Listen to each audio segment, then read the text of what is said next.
They called my daughter a dishwasher's kid at the fundraiser. I stood there, holding the tray I brought from home, because they said we didn't meet the theme. She was still in her jacket.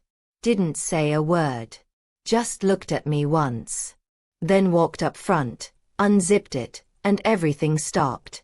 I didn't plan a scene. I didn't have to.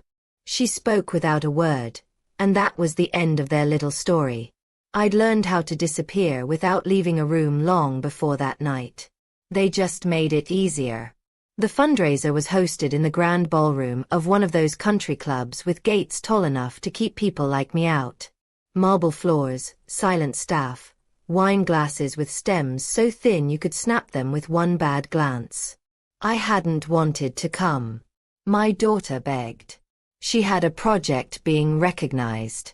Robotics, something brilliant that I didn't fully understand, but I knew it mattered. She earned it. And she asked me to be there. That's all it took. We arrived 5 minutes early, which turned out to be too late for people like us. The woman at the check-in table looked at my shoes first, then the tray in my hands. "Oh," she said, smiling without warmth. "You brought something. Just set it near the kitchen. We're only accepting curated dishes from the partner list, but it's fine." Then she handed me 2 name tags. Mine read, Parent Helper. My daughter's had no name at all. Just a blank label scribbled in marker. I looked around the ballroom. Linen-draped tables, floral centerpieces, families clustered together in pastel suits and designer heels. Everyone had a spot. Everyone belonged. Except us. We were shown to the back table, near the service doors where the smell of dishwater drifted in and the lights flickered when the ice machine kicked on. I sat down, smoothed my daughter's hair, whispered that it was okay.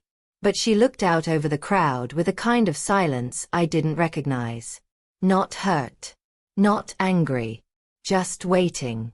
The program began with exaggerated fanfare. Microphones squeaked. The school board director made jokes about parents needing caffeine. Laughter bounced off the walls.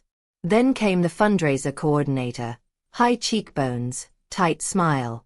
She started listing donors, naming families, thanking people for their contributions to educational excellence. She paused mid-sentence when she glanced toward our table. "And let's not forget," she said, voice syrupy and sharp, "those who work behind the scenes. Like our volunteers. Especially the ones who keep things sparkling. Someone's got to do the dishes, right?" People laughed. Not everyone. But enough. I felt something twist in my chest, slow and sour. My daughter didn't look at me. Just lowered her eyes to the floor and zipped her jacket higher. We stayed through the speeches. Through the raffle. Through the part where 2 girls danced a little routine to applause while their mothers clapped too loudly. I was starting to gather our things quietly, ready to slip out before dessert, when I heard it. A woman 2 tables over leaned toward her friend and said, not even bothering to whisper, "Is that the dishwasher's kid? I swear I've seen her mom at the club, clearing trays." They both laughed, eyes flicking over to us. My daughter heard. I know she did. Her face didn't change. But her hand dropped from her lap, slowly pulling the zipper down. She stood. Just stood. No drama. No announcement. And walked forward through the room like she belonged there. Past women who didn't meet her eyes. Past men who looked confused. She reached the side of the stage, and someone tried to stop her, a young teacher I think, but she whispered something and was waved through. And then she stepped onto the stage. No one clapped. Why would they? She wasn't announced. She wasn't expected. She wasn't one of theirs. But then she turned to face the room, shrugged her jacket off her shoulders, and let it fall. Underneath, she wore a formal school blazer, rich navy, with an embroidered patch that glimmered under the spotlight. Her name. A title. National STEM Scholar. the youngest in the district. A hush dropped over the room like someone had cut the sound with scissors. You could hear forks tapping against china in the silence that followed. I didn't move. Didn't breathe. I just watched them all watch her. Some blinked.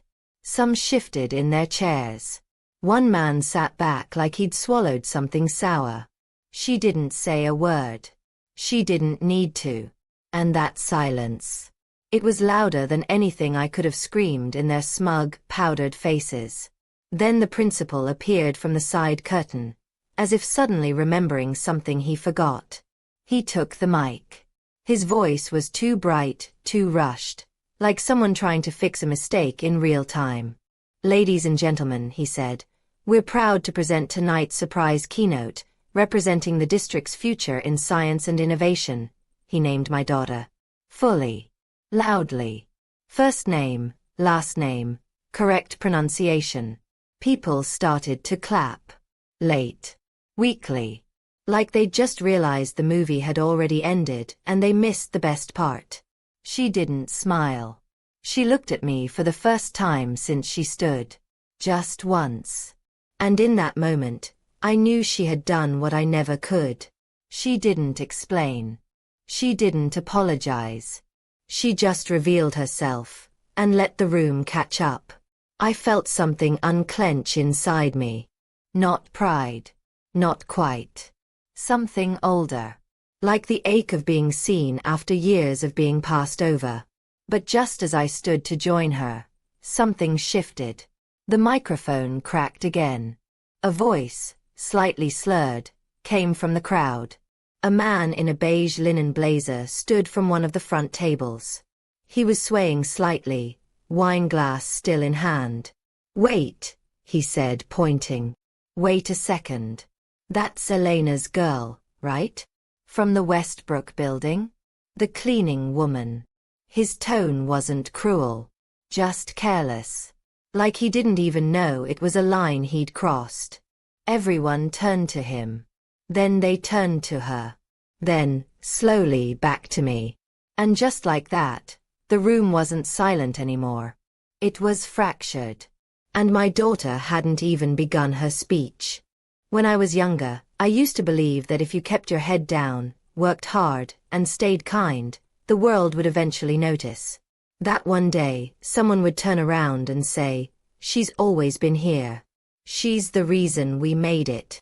But life doesn't hand out medals for quiet effort. It forgets you. It steps over you. And then it laughs when your child gets her shoes dirty walking behind you. I didn't come from money, or legacy, or some family name with weight. I came from women who cleaned kitchens they'd never eat in, wore uniforms to houses with marble bathtubs, and taught their daughters to say thank you even when it stung. My mother taught me early that respect wasn't given. It was assumed by others and earned twice as hard by people like us. I didn't resent her for that. I just thought I could maybe do better for my daughter. I didn't want her to be grateful for scraps. I wanted her to never need them. Her father left when she was 3. It wasn't dramatic. Just one morning, he packed a gym bag and said he was done pretending to be something he wasn't. I asked what that meant, and he told me he didn't sign up to raise a kid with someone who wiped other people's floors. He said it like it was a punchline, like love was a thing he could return without a receipt. I remember watching him walk out with his jaw set, pretending to be brave. And I remember thinking, not about him, but about how I'd have to work overtime just to make rent that month. There wasn't time to cry. There wasn't even time to explain it to her. I just worked. I cleaned houses all day, then cleaned hours at night. Folded towels with tired wrists and whispered stories about the stars to keep her from noticing we had nothing but each other. She never asked for much. She was the kind of kid who apologized when she sneezed, who sat quietly at school pickup even when the other kids mocked her off-brand backpack.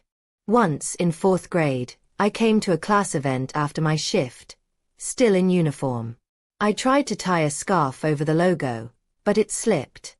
A group of mothers took one look at me and offered polite nods like I was there to reset the buffet.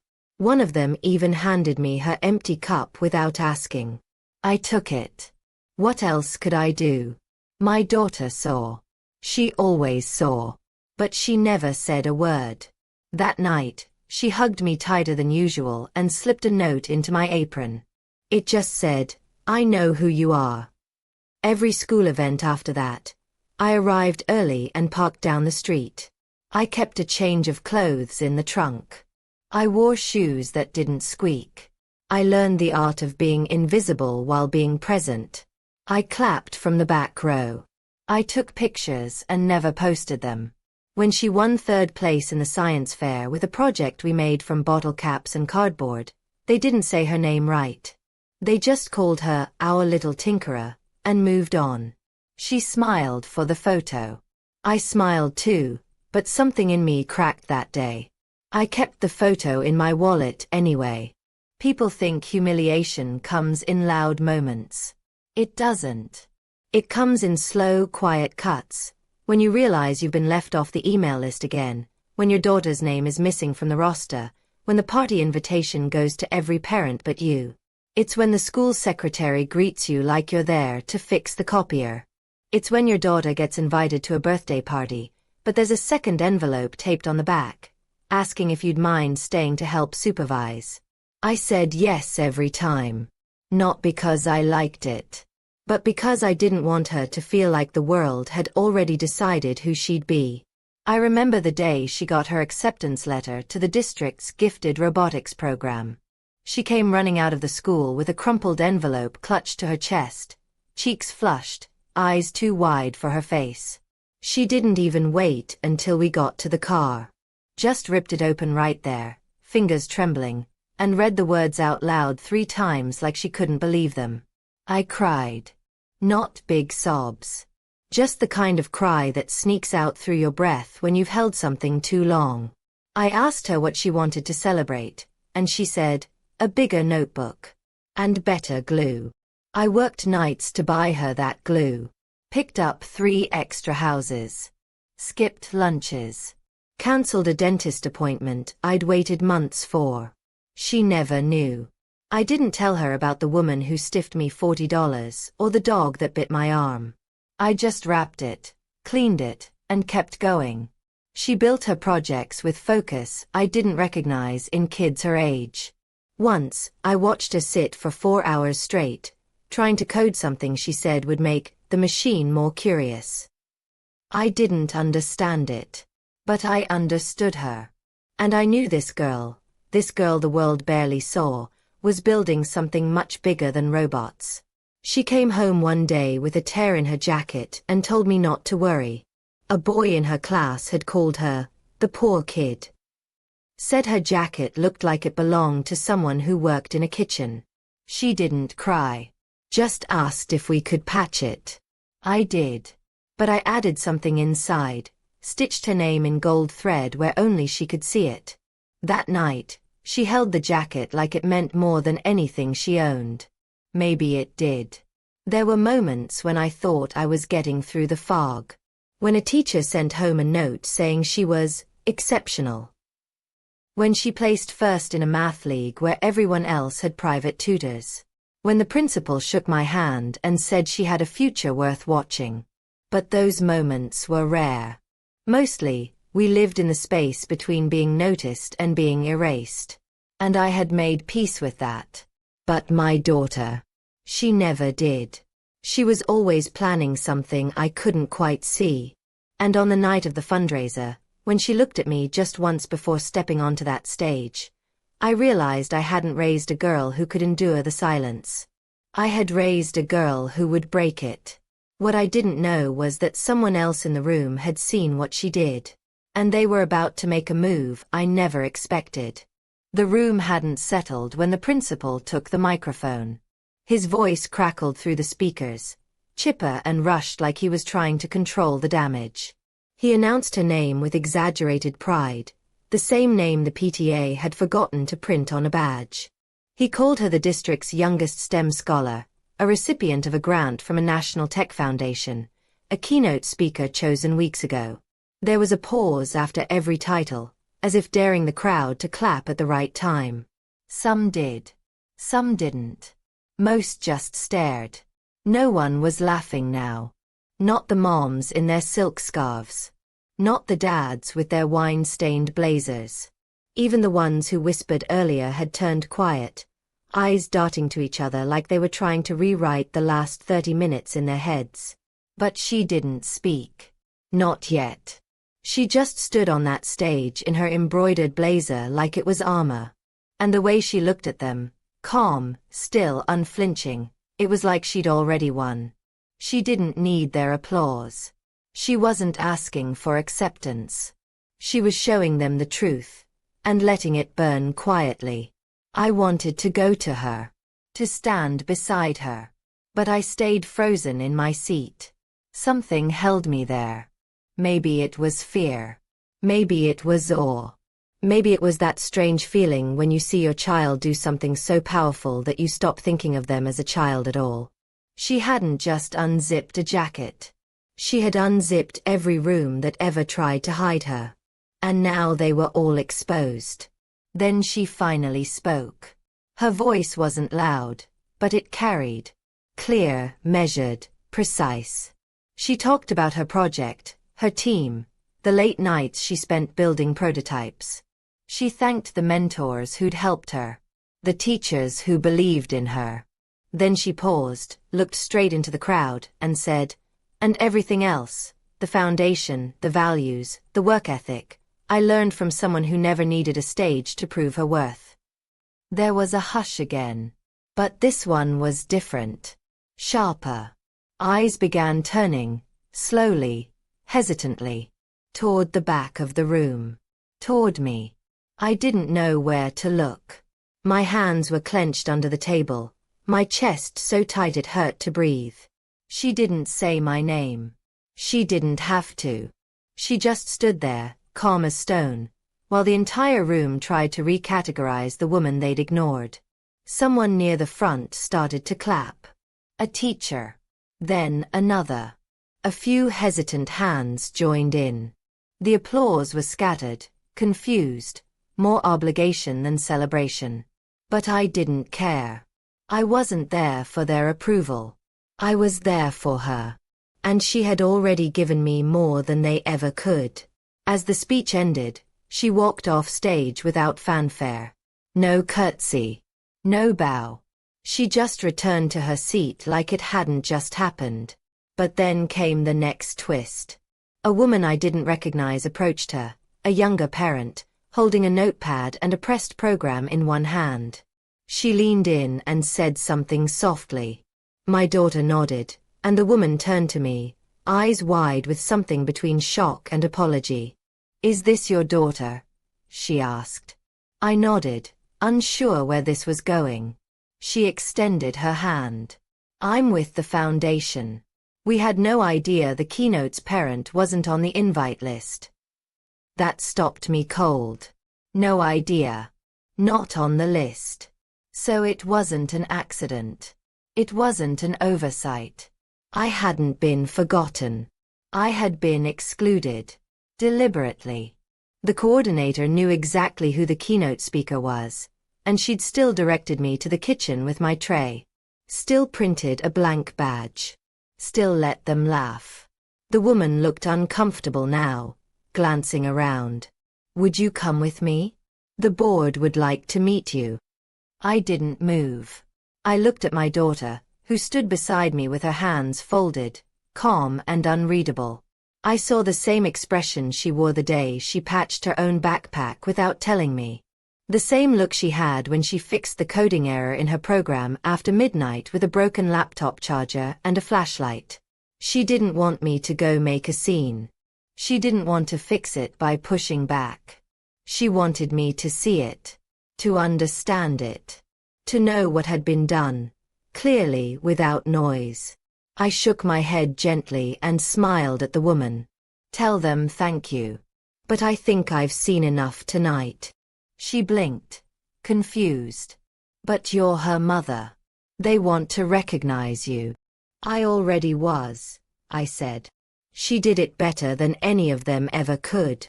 Then, before the woman could reply, Another voice broke through the silence. Wait, someone said.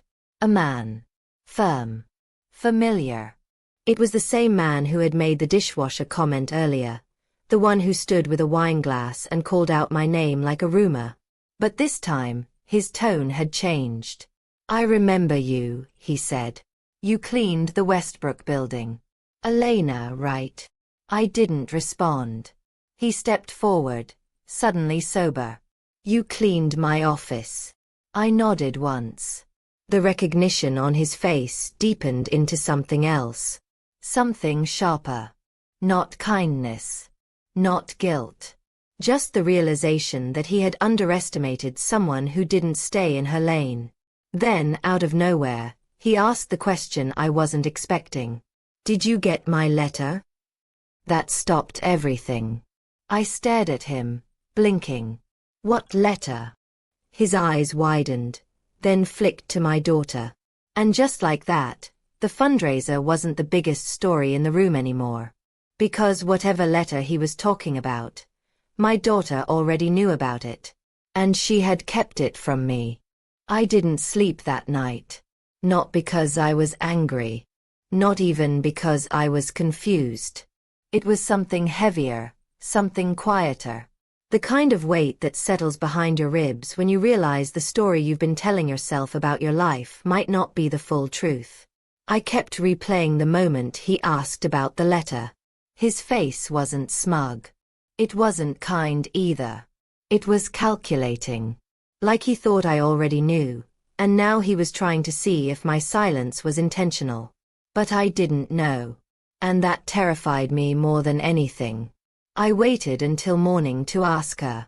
She was sitting at the kitchen table, eating toast like nothing had happened. Her backpack was already zipped. Her shoes by the door. I sat across from her and watched her a long time before I said anything. Then I asked quietly, "What letter?" She didn't flinch. She didn't pretend. She set her toast down and looked me in the eye. "I was going to give it to you," she said. "But I wanted to wait until after the fundraiser." I didn't say anything. I just nodded for her to continue. "It came last month," she said. "From him. The man from the building. He said he used to watch you work. That you were different. That you carried yourself like someone who didn't belong there. In a good way." She paused. "He said he remembered me once, when I was little, waiting in the hallway with my notebook. He said he never forgot that. Said he wanted to help. Said he was retiring, and there were some funds he could move, if I qualified for the right programs." I felt like the air had gone thin in the room. "He's the reason you got the grant?" She nodded. "Part of it. He didn't make it happen alone. But he opened a door. Quietly. No attention. He said he owed you that much." I leaned back in the chair, not sure whether to feel betrayed or grateful. She reached into her bag and pulled out a folded envelope, already opened, the crease soft from being handled too many times. She slid it across the table. I read every word. It was real. Not poetic. Not dramatic. Just respectful. Almost admiring. He wrote about watching me work, noticing how I never stopped, how I listened more than I spoke. He said the world needs people like me in better places. That maybe I wouldn't take a handout, but my daughter might take a hand up. When I finished, I set it down. She didn't ask what I thought. She just waited.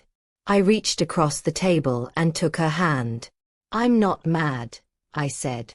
"Just surprised." She smiled faintly. "I didn't want you to think it was pity." That hurt in a way I didn't expect. Because she had known, at 15 years old, that I would rather struggle than accept charity.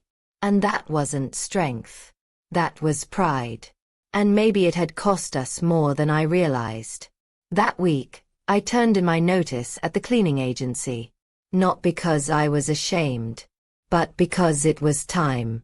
I had done what I came to do. I had raised a girl who could walk through fire with grace. I had nothing left to prove. I took a small job as a library assistant at a community center 2 towns over.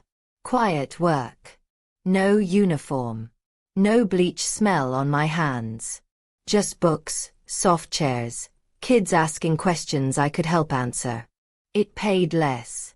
But I was home for dinner. I laughed more. I slept better. And for the first time in years, I stopped expecting the world to notice me. I had all the recognition I needed in the way my daughter looked at me when she spoke about her future. She's moving next summer. Full scholarship. Dorm already assigned. They called her a prodigy in the interview, but I know better. She's just someone who saw everything clearly and never blinked. She asked if I'd be okay when she left. I told her the truth. I said, "You don't have to stay to keep me standing. I've already been built back." The PTA moms never contacted me again. Except one. She emailed a few weeks after the fundraiser. The subject line said, "About that night." I never opened it. I didn't need to. The only thing I wanted from them was distance. I still keep the jacket she wore that night. She outgrew it, of course. But I folded it carefully and tucked it into a box with the old science fair photos, the thank you cards she made from construction paper, the empty name tag from the fundraiser. Not as trophies, but as proof that what they tried to throw away, we turned into something beautiful. I don't tell this story out loud much. People like neat endings, clear villains, righteous revenge. But this wasn't about that. This was about something slower, something steadier. Dignity. That quiet power you build in silence, stitch by stitch, meal by meal, hour by hour. Until one day, your child stands in front of a room full of people who thought you were nothing, and redefines everything. They never invited us back to another fundraiser. We never asked.